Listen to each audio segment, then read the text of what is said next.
Hello guys, ഇപ്പം നിങ്ങൾ കണ്ടുകൊണ്ടിരിക്കുന്നതാണ് masala omelette. നിങ്ങൾ പലതരത്തിലുള്ള മസാല ഓംലേറ്റുകൾ കണ്ടിട്ടുണ്ടാകും, പക്ഷെ ഇത് എൻ്റെ വേർഷനാണ്. ഇതെങ്ങനെയാണ് ഉണ്ടാക്കുന്നതെന്ന് നമുക്ക് നോക്കാം. ഇതിനായിട്ട് ആവശ്യമുള്ള സാധനങ്ങൾ എന്തൊക്കെയാണെന്ന് വെച്ചാൽ, ഒരു ഗുണ്ടാപ്പി സവാള, എന്താല്ലേ, ഒരു കുഞ്ഞ് തക്കാളി, പിന്നെ പച്ചമുളക് അല്ല ഉണ്ടമുളക്. ഇത് ഇത്രയും കൂടെ നല്ല കുനുകുനാന്നരിയണം, എന്നിട്ട് അങ്ങോട്ട് മാറ്റി വയ്ക്കാം. ഇനി നമ്മുടെ സ്റ്റൗ അങ്ങോട്ട് കത്തിച്ച് ഒരു പാൻ അങ്ങോട്ട് എടുത്ത് വെക്കുക. ഒരു ഇച്ചിരി ഓയിൽ അങ്ങോട്ട് ഒഴിക്കുക. അത് നിങ്ങൾക്ക് ഇഷ്ടപ്പെട്ട ഓയിൽ എടുക്കാം. ഇനി ഇതിനകത്തോട്ട് നമ്മൾ ഈ കുനുകുനാന്നരിഞ്ഞ് വെച്ച സാധനങ്ങളെല്ലാം അങ്ങോട്ട് ചേർത്ത് കൊടുക്കാം.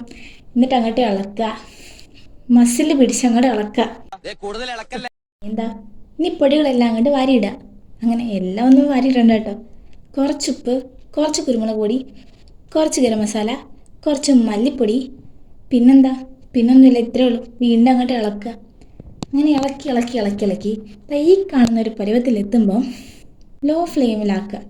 എന്നിട്ടൊരു കുഞ്ഞ് ബൗളെടുത്ത് 2 കുഞ്ഞ് മുട്ടയും കൊണ്ട് പൊട്ടിച്ചൊഴിക്കുക. എന്നിട്ടത് കുറച്ച് ഉപ്പും കുറച്ച് കുരുമുളകും ഇട്ട് വീണ്ടും അങ്ങോട്ട് മിക്സ് ചെയ്യുക. മിക്സ് ചെയ്ത് ഈ മിക്സ്ചർ എന്ത് ചെയ്യുക, എടുത്ത് നേരെ നമ്മൾ നേരത്തെ തയ്യാറാക്കി വെച്ചിരുന്ന മസാലയിലേക്ക് ഒഴിച്ചു കൊടുക്കുക.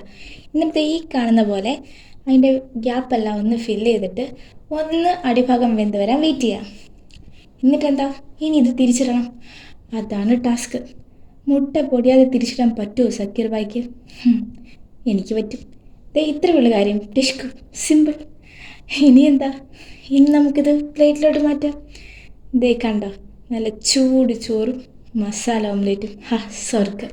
ഇനി എന്താ, ലൈക്ക് ചെയ്യുക, ഷെയർ ചെയ്യുക, കമൻറ്റ് ചെയ്യുക, സബ്സ്ക്രൈബ് ചെയ്യുക. ഞാൻ പോകുന്നു. Bye bye.